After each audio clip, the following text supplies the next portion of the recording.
अस्सलाम वालेकुम रहमतुल्लाहि व बरकातुहू। कतर में पिछले 2 दिनों से अरब देशों का हंगामी इजलास जारी है।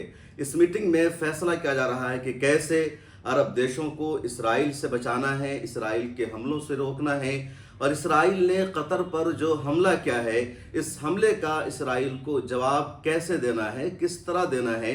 उसके अलावा इस मीटिंग में इस पर भी बातचीत हो रही है कि अमेरिका इजराइल के मुकाबले में किसी और को तरजीह नहीं दे सकता है, इसलिए अरब देशों को कैसे अपने बचाव के लिए, अपने दफा के लिए किसी और से राब्ता करना होगा, रिश्ता बढ़ाना होगा। और सबसे बड़ा मुद्दा, सबसे बड़ा इशू जिस पर बातचीत हो रही है वो ये है कि कतर इसराइल से इस हमले का बदला कैसे लेगा, कतर जवाब कैसे देगा। तकरीबन सभी अरब ममालिक इस बात पर मुत्तफिक ज़रूर है कि कतर को इसराइल को यूं ही छोड़ नहीं देना चाहिए, बल्कि कतर के लिए ज़रूरी है कि वो इसराइल से भी इस हमले का बदला ले, इसराइल को जवाब दे। उधर अमेरिका से अभी तक ऐसा कुछ भी नहीं हुआ जिससे ये पता चलता हो कि अमेरिका कतर के साथ अपने ताल्लुकात को, कतर अमेरिका का एक तरह से इत्तेहादी है तो उसको अहमियत दे रहा हो इसराइल के मुकाबले में। क्या कुछ दोहा में पिछले 2 दिनों से हो रहा है। पहली मीटिंग कल यानी 14 सितंबर को थी और दूसरी मीटिंग आज हो रही है। और इंटरनेशनल मीडिया में जो कुछ सामने आया है, जो कुछ अरब ममालिक के तज्जिया निगार कह रहे हैं, अल जज़ीरा में जिस तरह की बातें सामने आई है, उसी के हवाले से मैं ये पूरी वीडियो बनाने जा रहा हूँ। एक और आपसे गुजारिश है कि मिल्लत टाइम्स की सब्सक्रिप्शन ले लीजिए, यहाँ QR कोड दिखेगा। मिल्लत टाइम्स को सब्सक्राइब भी कर लीजिए। मिल्लत टाइम्स का एक अल्टरनेटिव यूट्यूब चैनल है पब्लिक फेस, उसे भी आप सब्सक्राइब कर लीजिए। और आइए आपको बताता हूँ कि सबसे पहले हो क्या रहा है। कतर में पिछले दिनों यानी 9 सितंबर को हमास के दफ्तर पर इसराइल ने आकर हमला कर दिया था। इसराइल के उस हमले में हमास के टॉप लीडर्स तो महफूज रहे, लेकिन 5 लोगों की शहादत हो गई। 2 लोग अब भी लापता है, गायब है, और उनका पता नहीं चल सका कि क्या उनकी शहादत हो गई है या वो कहीं महफूज हैं, जख्मी हैं। तो ये सूरत हाल और ये सिचुएशन है। इस हमले के फौरन बाद इसराइल ने कहा कि मैंने हमला किया, मैं जिम्मेदारी लेता हूं, अमेरिका इस हमले में शरीक नहीं, और आइंदा भी मैं हमास के दफ्तर पर हमला करूंगा, हमास को मैं छोड़ने वाला नहीं हूं। ये इसराइल की तरफ से कहा गया। कतर ने फौरी तौर पर जवाब दिया और कहा कि इसराइल से इस हमले का बदला लिया जाएगा। कतर इजराइल पर हमले का हक भी महफूज रखता है। उसके बाद कतर ने सबसे पहले सफारती कोशिशें की, अरब ममालिक में हलचल पैदा हुई। सबसे पहले मुत्तहिदा अरब इमारात के जो सदर हैं, मौजूदा शेख हैं मोहम्मद बिन जायद अल नहयान, उन्होंने कतर का दौरा किया। अगले दिन सऊदी अरब के वली अहद मोहम्मद बिन सलमान ने दौरा किया, फिर पाकिस्तान के वज़ीर आज़म ने दौरा किया, दूसरे अरब ममालिक के हुक्मरानों ने दौरा किया, तुर्किया के सदर रजब तैयब एर्दोगान ने भी फ़ोन पर बातचीत की। उसके बाद 14 और 15 सितंबर को हंगामी इजलास मुनक़िद हो रहा है और तकरीबन सभी अरब ममालिक के जो फॉरेन मिनिस्टर है वहाँ मौजूद हैं, कुछ ममालिक के हुक्मरान भी मौजूद है। और वहाँ इस बात पर सबसे ज़्यादा बहस हो रही है कि क्यों ना नाटो की तरह अरब देशों का भी एक मुश्तरका आर्मी सेंटर बनाया जाए, मुश्तरका एक फ़ौज बनाई जाए, और किसी भी अरब देश पर अगर हमला होता है, गल्फ़ के किसी भी देश पर हमला होता है, तो सब ममालिक उस पर एक साथ रिएक्ट करे, उसको खुद पर हमला माने और फौरी तौर पर इसराइल को किसी भी दुश्मन को जवाब दें। मिस्र की तरफ से बयान सामने आया और मिस्र ने कहा है कि वो नाटो की तरह एक मुश्तरका इस्लामी फ़ौज बनाने के मिशन पर अमल पैरा है। नाटो के बारे में आप जानते होंगे, पिछली कई वीडियो में मैंने बताया कि नाटो दुनिया की सबसे बड़ी आर्मी की ऑर्गेनाइजेशन मानी जाती है, जिसमें यूरोप के ज़्यादातर ममालिक हैं, अमेरिका भी उसका मेंबर है और तुर्की भी इस नेटो का मेंबर है। और नेटो की मेंबरशिप का मतलब यह है कि अगर नेटो की रुकनियत रखने वाले किसी एक मुल्क पर हमला होता है तो तमाम ममालिक एक साथ हमला करने वाले मुल्क को जवाब देते हैं, उनकी मुश्तरका आर्मी है, ये सब मिलकर उस पर अटैक करते हैं। अभी रूस और यूक्रेन के दरमियान जो पिछले 3 सालों से जंग चल रही है वो इसी बात के लिए, क्योंकि यूक्रेन को नेटो की मेंबरशिप दी जा रही थी। रूस कह रहा था यूक्रेन को कि तुम नेटो की मेंबरशिप मत लो, अगर तुमने नेटो की मेंबरशिप लिया तो हम तुम्हारे वजूद को मिटा देंगे। उधर यूक्रेन को लग रहा था कि अगर हमने नेटो की मेंबरशिप ले ली तो फिर रूस से मुकाबला करना आसान हो जाएगा, क्योंकि पूरी दुनिया की जो अहम ताकतें हैं, दुनिया की जो अहम फौज है, उनका हमें सपोर्ट मिलता रहेगा। कतर ने अभी तक तो ये वाज़ेह कर दिया है कि वो बदला लेगा इसराइल से, कैसे लेगा इसी पर लगातार बहस जारी है, गुफ्तगू जारी है। कतर के वज़ीर-ए-आज़म शेख अब्दुर्रहमान अल सानी ने अमेरिका का भी दौरा किया। व्हाइट हाउस में अमेरिकी सदर ट्रंप से मुलाकात हुई, उनके दूसरे जिम्मेदारों से मुलाकात हुई और ट्रंप की तरफ से एक भी ऐसा बयान सामने नहीं आया जिसमें कहा गया हो कि इसराइल कम अज़ कम एलानिया माफ़ी मांग ले। तो अभी तक नहीं आया, बल्कि एक ताज़ा बयान ये सामने आया है कि अमेरिका के सदर का कहना है, अमेरिकी इंतज़ामिया का कहना है कि अमेरिका इसराइल के साथ अपने रिश्ते को ख़राब नहीं कर सकता। इसराइल ने कतर पर अगर हमला किया है तो उससे अमेरिका और इसराइल के इत्तेहाद पर ज़रा बराबर भी असर नहीं पड़ सकता है। उसके अलावा अमेरिकी सदर ने अभी तक इस बात को भी कंडम नहीं किया कि हमास के दफ्तर पर कतर में हमला ना किया जाए, बल्कि ट्रंप की ख्वाहिश है कि हमास के दफ्तर पर अगर इसराइल हमला करता है तो उसका हमला जायज़ माना जाएगा और यही कतर के लिए सबसे बड़ी प्रॉब्लम है। और कतर ने अभी तक अमेरिका के ख़िलाफ़ जो अमली कार्रवाई का आगाज़ किया है तो वो एक है जो पाकिस्तान के लगातार मीडिया हाउसेस की तरफ से खबरें सामने आई है। इसके अलावा तुर्किया से एक ट्विटर हैंडल चलता है रजब तैयब एर्दोगान के नाम से, RT उर्दू, उसने कहा कि कतर की हुकूमत ने 150 अरब डॉलर की डील को कैंसिल कर दिया है अमेरिका के साथ। कतर और अमेरिका के दरमियान एक माहदा हुआ था कि बोइंग जो तैयारा है, जो जहाज़ है, 150 अरब डॉलर के बदले कतर अमेरिका से ख़रीदेगा और इसका अमेरिकी मैशत को बहुत ज़्यादा फ़ायदा पहुंचने वाला था। तकरीबन 2 लाख से ज़्यादा लोगों को जॉब मिलने वाला था इस डील की वजह से अमेरिका में, और कतर ने अमेरिका के साथ इस डील को कैंसिल करने का ऐलान कर दिया है। तो ये कतर की तरफ से अमेरिका पर एक बड़ा हमला माना जा सकता है। अमेरिका की मैशत बहुत अच्छी है, अमेरिका पूरी दुनिया में अपने आप को ताकतवर समझता है, लेकिन अब अमेरिका पहले जैसा नहीं रहा। अमेरिका के जो अलाइज है, अमेरिका के जो इत्तेहादी है, वो उस पर भरोसा नहीं कर सकते हैं और यही वजह है कि अमेरिकी सदर ट्रंप लगातार अब कहते हैं कि हमें अमेरिका को ग्रेट बनाना है। अमेरिकी सदर ट्रंप जो टोपी पहनते हैं उस पर लिखा हुआ रहता है कि अमेरिका ग्रेट अगेन। तो अमेरिका का डाउनफॉल शुरू हो रहा है। इधर जो एक और सबसे बड़ी खबर है अमेरिका के लिए हैरान करने वाली, पिछले एक वीडियो में मैंने ये बताया था कि अमेरिका का कतर पर हमला होने के बाद चीन और रूस का सबसे ज़्यादा फायदा होगा और अब चीनी हथियारों की मार्केट में वैल्यू बढ़ गई है। चीन के हथियार कतर पहुंच सकते हैं, रूस के हथियार भी कतर पहुंच सकते हैं और इन दोनों रूस से ज़्यादा चीनी हथियारों की वैल्यू है, क्योंकि रूस का जो हथियार है, रूस की जो टेक्नोलॉजी है वो अपग्रेड नहीं है, पुरानी है और उसका नुकसान उठाना पड़ता है। लेकिन चीन की जो टेक्नोलॉजी बहुत ज़्यादा एक्टिव है, नई टेक्नोलॉजी है और चीन लगातार अमेरिका को टक्कर दे रहा है। तो खबर यही है कि कतर ने अब चीन के साथ डील करना शुरू कर दिया है। इधर मिस्र से एक बहुत बड़ी खबर सामने आती है और खबर यह है कि मिस्र ने सिनाई के इलाके में अपने एयर डिफेंस सिस्टम को लगा दिया है, अपनी आर्मी को वहां पहुंचा दिया है और मिस्र ने कहा कि अगर मिस्र पर, काहिरा पर इजराइल ने कोई हमला करने की कोशिश की तो उसको भरपूर जवाब दिया जाएगा। खबर यही है, एजेंसीज की खबर है कि हमास के रहनुमाओं पर हमला करने की मिस्र में भी कई मरतबा कोशिश की थी इजराइल ने। काहिरा में भी कई मीटिंग हुई है हमास के डेलीगेशन की, इजराइल के डेलीगेशन के साथ, लेकिन मिस्र ने इसराइल के हमले को, अटैक को हमास के रहनुमाओं पर कामयाब नहीं होने दिया।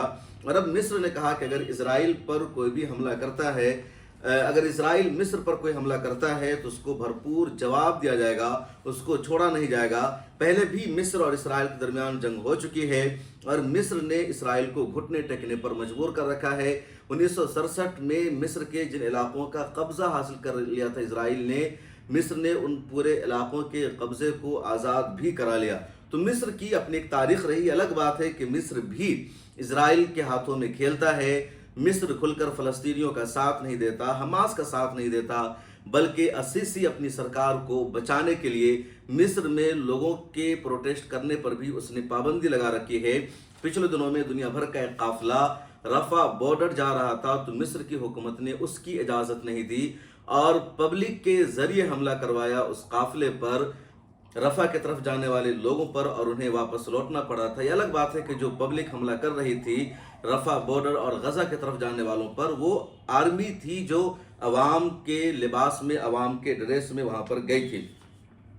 ایک اور بڑی خبر ہے، اور خبر یہ ہے کہ قطر میں پچھلے 2-3 دنوں میں بڑا احتجاج ہوا ہے، اور قطر میں احتجاج کی اجازت ہے۔ کئی مرتبہ قطر میں لوگ سڑکوں پر اترتے ہیں، کسی معاملے پر احتجاج کرتے ہیں، بھلے ہی وہ ملک کا معاملہ نہ ہو، ملک کے باہر کا معاملہ ہو، لیکن فلسطین کے معاملے میں یا اسرائیل نے جو حملہ کیا ہے تو اس معاملے میں قطر میں پچھلے 2-3 دنوں میں بڑے احتجاج ہوئے ہیں۔ ہزاروں لوگوں نے سڑکوں پر اتر کر اپنی سرکار سے، اپنی حکومت سے مانگ کی ہے کہ وہ اسرائیل سے بدلہ لے، اسرائیل پر حملہ کرے، اسرائیل کے حملے کو بخشا نہیں جائے گا۔ ادھر قطر کی جو سیکرٹ رپورٹ تھی وہ سامنے آ گئی ہے۔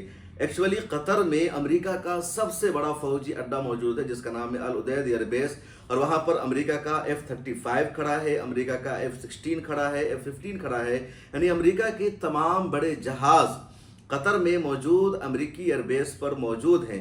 لیکن جب اسرائیل نے دوحہ میں حماس کے دفتر پر حملہ کیا تو قطر میں موجود امریکی فائٹر پلین نے، امریکہ کے ایئر ڈیفنس سسٹم نے ان حملوں کو روکنے کی کوشش نہیں کی، کسی بھی طرح کی ایکٹیویٹی سامنے نہیں آئی۔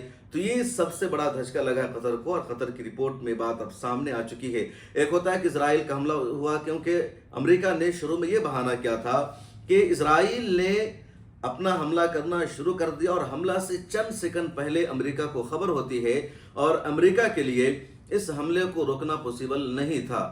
امریکہ چاہ کر بھی اسرائیل کو نہیں روک سکتا تھا، نہ اسرائیل کے میزائلوں کو گرا سکتا تھا، اس لیے امریکہ کچھ بھی نہیں کر سکا۔ لیکن اب قطر کی اپنی رپورٹ یہ سامنے آئی ہے کہ امریکہ بھی اس حملے میں ملوث ہے، اور امریکہ کی پرمیشن کے ساتھ ہی اسرائیل نے حملہ کیا۔